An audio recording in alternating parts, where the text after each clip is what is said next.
Torrin Collins and his Navalda Suzuki swept round one at Shannonville. We're here in round two, and he's claimed pole position for both races. Can he make a clean sweep again?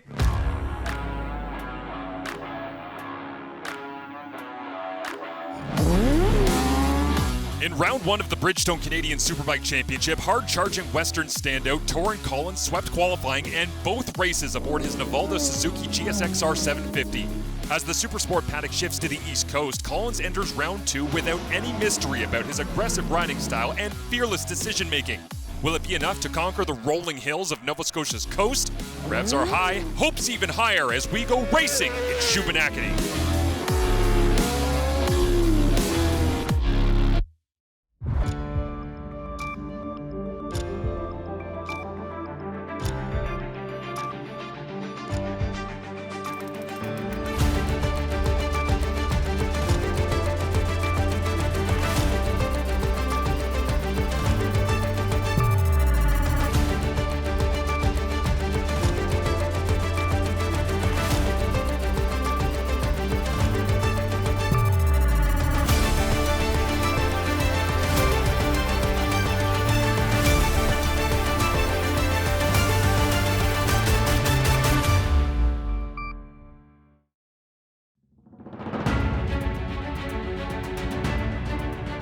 Stacey Nesbitt and Colin Fraser here at Atlantic Motorsport Park for round two of the Pro Supersport class. And Colin, the Canadian storm continues here.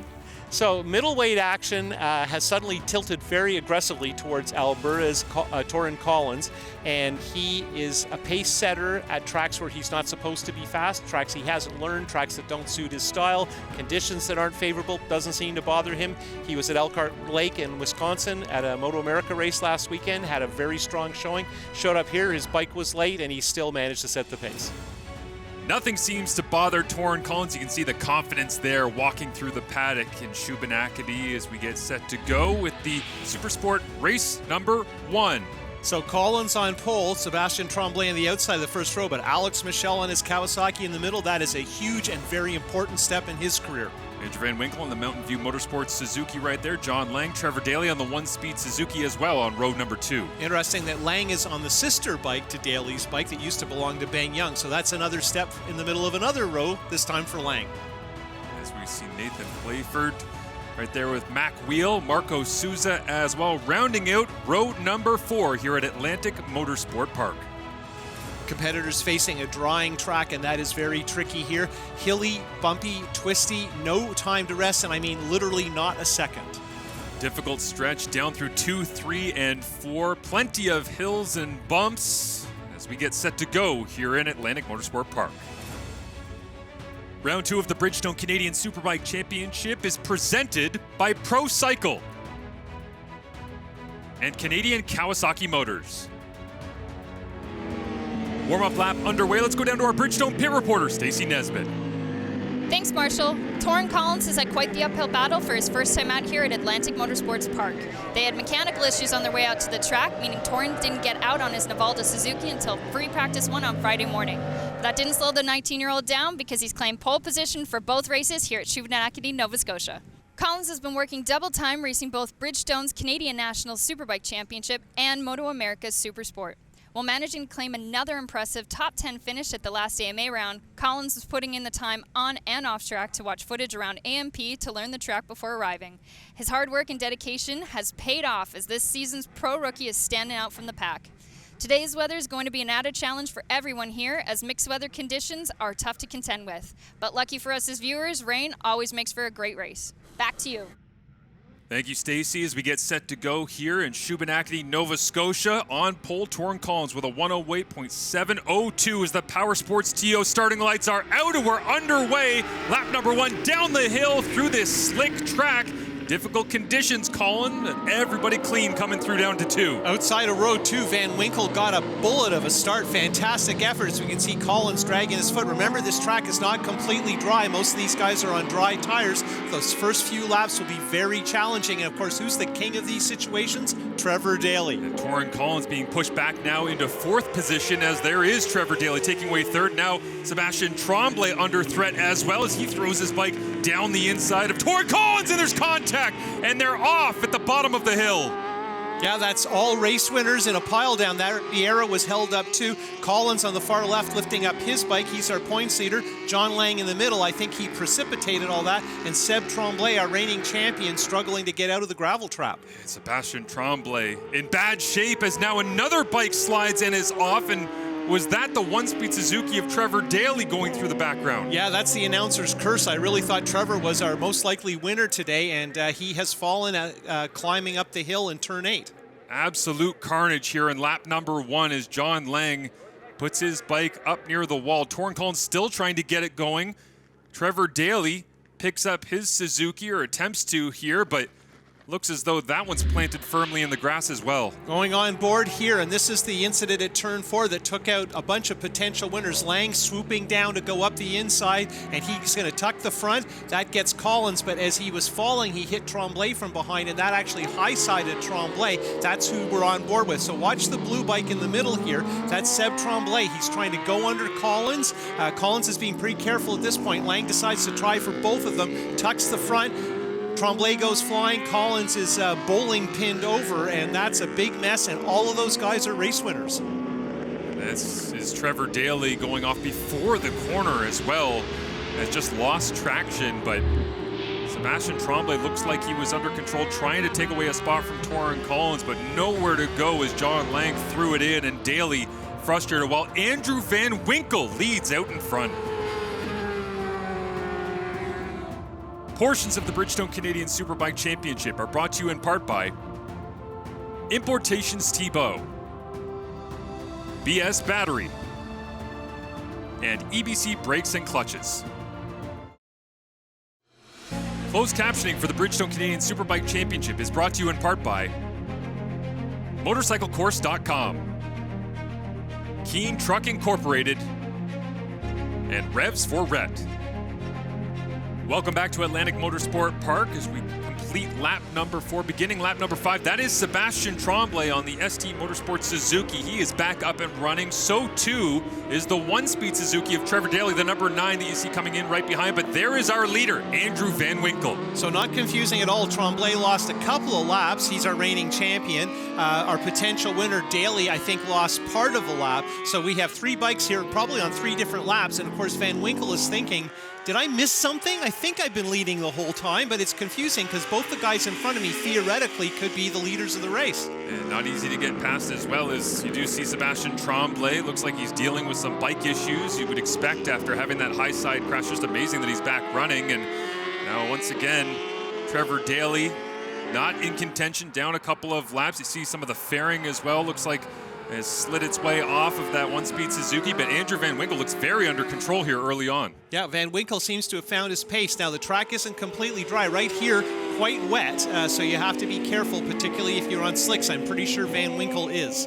Alex Michel sitting in 2nd spot right now, and the GP Bikes Ducati of Elliot Vieira in 3rd as well, but back a little bit from our leader, Andrew Van Winkle, who really is setting the pace early on. And you mentioned Vieira. He was caught up in that mess at the bottom of turn 4 on the first lap, but gotta go and talk about Michel after that terrific qualifying effort, that he is so close, and he's just in the back of this shot. That green bike is him. So could he be in for the win? And here's Van Winkle, where he was so spectacular last year in the dry, and Trevor Daly now has to look over his shoulder and realizes he's in the middle of the race for the lead. Might have to rename Turn 2 here at Atlantic Motorsport Park after Andrew Van Winkle over the last couple of years. He has been stellar down there. Also, should mention Torrin Collins involved in that opening lap crash is running once again. He is down in 10th position right now. Yeah, and Torrin Collins was our points leader, very much the favorite going in his debut at Atlantic Motorsport Park here in Shubenacadie, Nova Scotia. But last year, Van Winkle had a terrific run here on Sunday in the rain, had a great battle with Tremblay. Remember, that's a GSXR 600, not a 750 like most of the contenders are using. Michel on a 636 Kawasaki. So these are first generation Supersport bikes, not our current second or even potentially third generation rules package bikes. As we see the gap starting to close itself down in this battle between some of the young guns of the Bridgestone CSBK, they'll grab for some throttle, climb the hill here once again, and head over the start-finish stripe to begin lap number 7. And it may only be a GSXR 600, but you saw Van Winkle with a nice wheelie over the crest there. He is pushing that Suzuki around the track as Alex Michel gets after him as well. Let's go down to our Bridgestone pit reporter, Stacey Nesbitt. Here with Andrew Van Winkle's dad here. Andrew's had a phenomenal race so far. Can we get a comment? Yeah, he's doing great. I hope he keeps it steady and keeps his pace. I'm a little shaky here on the sides, but he's doing good and he looks like he's in control. Absolutely. Were we expecting this from Andrew when we came out this weekend?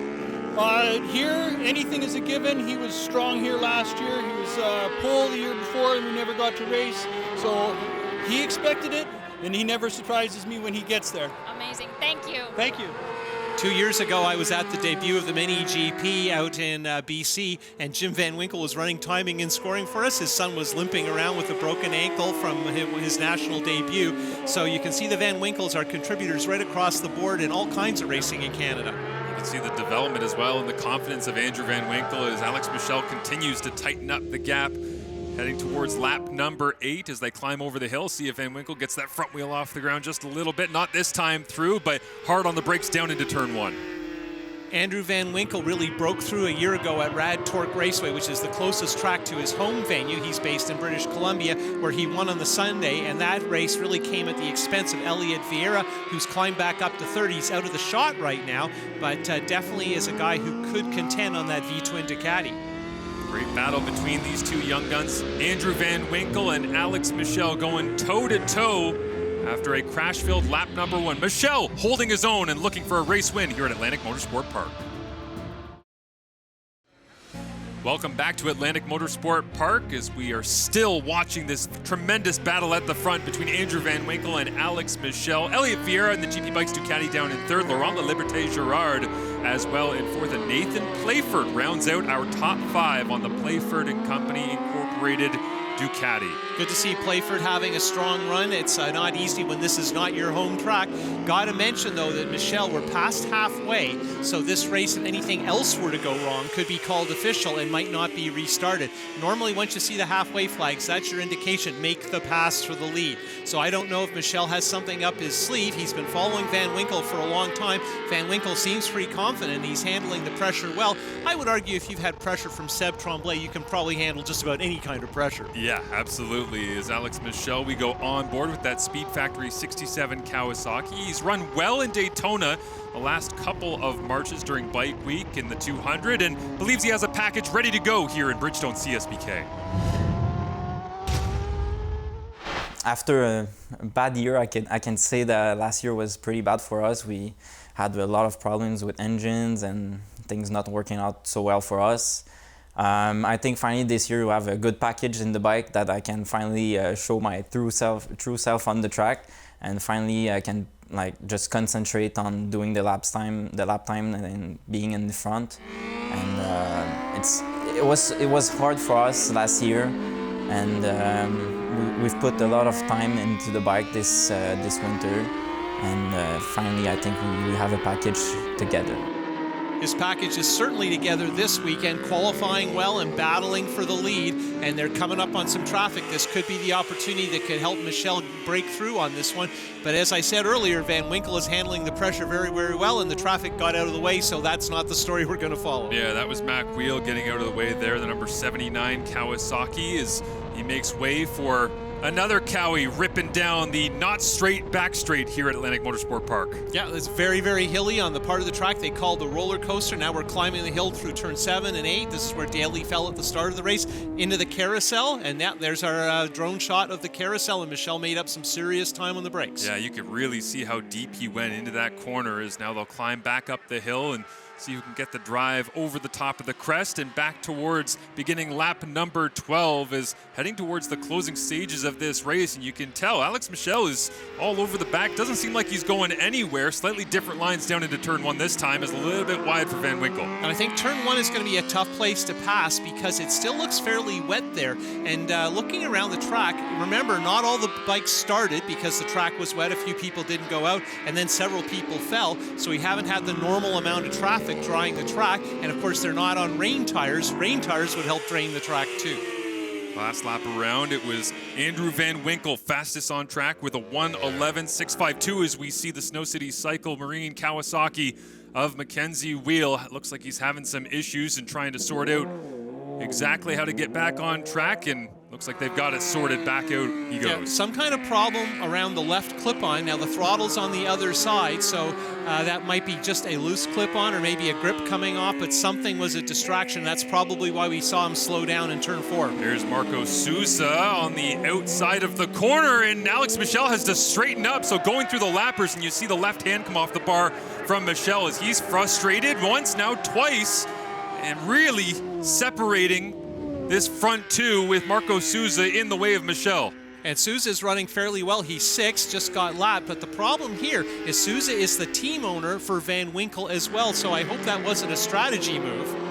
Souza now moves to the side as Michel makes his way through and puts his head down to try and reclaim the ground that he just lost, trying to climb up onto that front straight to begin lap 13. Yeah, we've opened up the lead group a little bit. Now let's have a quick look. I mentioned Souza in 6th, and here we're looking backwards from our leader, Van Winkle, and right here, Michel has to check up, and I think Souza wasn't aware of what was going on, or maybe he was fully aware of what's going on. Now we're looking at it from second place as Souza moves over in the middle of the carousel, and there you can see that Michel is displaying his joy at the experience. A universal hand signal as Andrew Van Winkle extends his lead out front. Portions of the Bridgestone Canadian Superbike Championship are brought to you in part by Importations Thibault, BS Battery, and EBC Brakes and Clutches. Welcome back to Shawinigan, Nova Scotia, as Andrew Van Winkle leads out in front, Alex Michel in second. Laurent Laliberté-Girard has been able to get through on Elliot Vieira as LLG, the number 57 Yamaha, setting a personal best on that last lap with a 1:12.647. He has gotten up to speed and very impressive here in round number 2. And right now we have Andrew Van Winkle with a fairly clear lead. The bike right behind him is Collins, winner of our opening 2 races, but Collins has been down and up again, so this is not a battle for position. Bike issues for Mac Wheel. Let's throw it down to our Bridgestone pit reporter, Stacey Nesbitt. Here with Mike Wheel, Mac's dad. We saw Mac just pull in. What's going on? Well, we finally thought we caught a break. Some of the riders went down. We got up and where we wanted to be, only for Mac to come around and say that his handlebar come off. So he's been riding the last 5 or 6 laps with no handlebar. So I had to run back to the pit, tell him we got our tools. Came in, tightened it up. Hopefully that's it. Good luck for race 2. Thank you very much. So back to live action, and that's Wheel in 8th, getting picked off by the leader, and he's ahead of Tremblay, who of course was in a heap down at the bottom before, and Collins, but I don't think Collins was out long enough to be classified, so there's quite a risk he won't have completed enough laps to wind up as an official finisher. Okay, as we go on lap number 16 here, and still that wide margin in between Andrew Van Winkle and Alex Michel after the Marco Souza incident. And now you see Torin Collins, who has been dominant here in the Bridgestone Supersport class in 2025, sitting in between, but as you say, not in contention for points or a victory here today. Yeah, and it's interesting, Van Winkle and Collins are very good friends. Phil de Gama Blanchette is the other part of that power trio from out west, but de Gama Blanchette didn't start because of electronic issues with that Ducati. It's amazing to still see in the background here of Andrew Van Winkle how hard Torin Collins is still riding that Nivalda Suzuki after low side and getting clashed into by John Lang and going down with Sebastian Tremblay as well as they head up the hill once more to begin lap number 17 of 18, and Van Winkle in a comfortable margin holding in first. Yeah, the pit board was showing probably +3 or +4, and that means he can be a little bit careful this lap. Of course, the good thing about Van Winkle is he led from the start. He had a great start, and then has been able to judge the slippery track conditions. Very hard to do when you're the leader, particularly when you're a young guy and you don't have an awful lot of race experience. This is his second season as a pro. Van Winkle in control at the front. Alex Michel in second. Laurent Laliberté-Girard holding on to third right now as the GP Bikes Ducati of Elliot Vieira is in fourth. Nathan Playford in fifth, and Trevor Daly, as we see LLG go down the inside there on Marco Souza into turn number 1, but just saw Trevor Daly in the one-speed Suzuki getting up into 6th position as well ahead of Marco Souza. Coming off the back straight, Van Winkle with just a handful of turns to go, and this has been a very impressive effort and quite a surprise given that he did well but not fantastically well at Shannonville. Now he's going to be right back into points contention. What do you think it is about his riding style matching up with this track at Atlantic Motorsport Park that's allowed him to have success over the last couple of years as he heads towards the white flag? Well, I think whether it's Van Winkle or Michelle or any of the young guys, it's impressive that they're so psyched up to attack this track, and I think mostly people don't have that approach. They're scared of the place, and these guys aren't, and it really shows in how well they rode. And of course, for Van Winkle, the fact he battled Tremblay last year right down to the wire indicates that he has a lot of heart for this place. You could tell as well there that Van Winkle's still riding the bike very hard as he saw the front wheel starting to wiggle around a little bit in turn number 1 as he comes up on a couple of back markers. That actually is Nathan Playford, who's sitting in 5th. That gives you an idea of just how far ahead and how aggressive Andrew Van Winkle has been in this race. Yeah, it tells you something about the track conditions, the depletion of the field between those who didn't start, tire issues, people who fell on the first lap, because there were a few of those, that you can lap all your way up to 5th. That doesn't happen. That is not typical. And also, Playford has been riding very well, and he has been on a strong comeback so far this year. Well, the Mountain View Motorsports Suzuki has been in control since the very beginning after the crash. Of course, it thinned out the field a little bit, but a class ride from a class rider as Andrew Van Winkle flies his way up the hill one more time and takes the checkered flag. Van Winkle wins in Nova Scotia. Solid effort by Andrew Van Winkle. Not his first career victory, but in season 2 of his pro career, still a teenager. You can't argue with those sorts of results. See his second career Pro Supersport victory, and also a lockout for the old gen bikes as they sweep the podium, as we see Laurent La Liberté Girard coming across the start-finish straight on his Nadal Sport Yamaha. And he was right up there with Trevor Daly, so lots of interesting things going on. Maybe not everybody on the same lap, but there's our results, and good for you to point out that the top 3 bikes are all first-gen 600cc machines, so you'd think in the rain the torque would be important, but it wasn't. Let's go down and hear from our winner, Andrew Van Winkle. Amazing race, Andrew. Not the result you thought you were going to get this weekend. Well, I mean, I was hoping after qualifying P4, I was looking to get a good start, which I did. So I passed Torn on the outside and just head down from there. There was some wet spots, like first lap, almost lost it coming through 7. Great race, had a whole bunch of fun. So. What were the mixed conditions like? Slick, grippy, and I don't know, there's a whole bunch of clenching. There might be a mark on my seat, I don't know. Good thing the Bridgestones were on? Oh yeah, absolutely. They stuck really well. The deeper puddles, I mean, they're slicks, they're not going to stick that well. But I mean, they were manageable in the wet, so I was happy. Torrin Collins officially a DNF, gets no points in this one. You can see just how tight it is, all the way down to 8th really in this championship standing. Yeah, we're heading out west next after tomorrow's race, and it's going to be anyone's contest, but you still got to wonder about Collins if we have mostly good weather. Of course, it's Canada, so that won't happen. Suzuki well out in front here in the Constructors' Championship after 3 of the 9 Pro Supersport races in 2025. Is Ducati holding strong? Kawasaki sitting there in 3rd as well. As you see the podium, the top step goes to Andrew Van Winkle as he controlled from start to finish. And the old gen bikes lock it out. Success up front for the 45 here in Nova Scotia.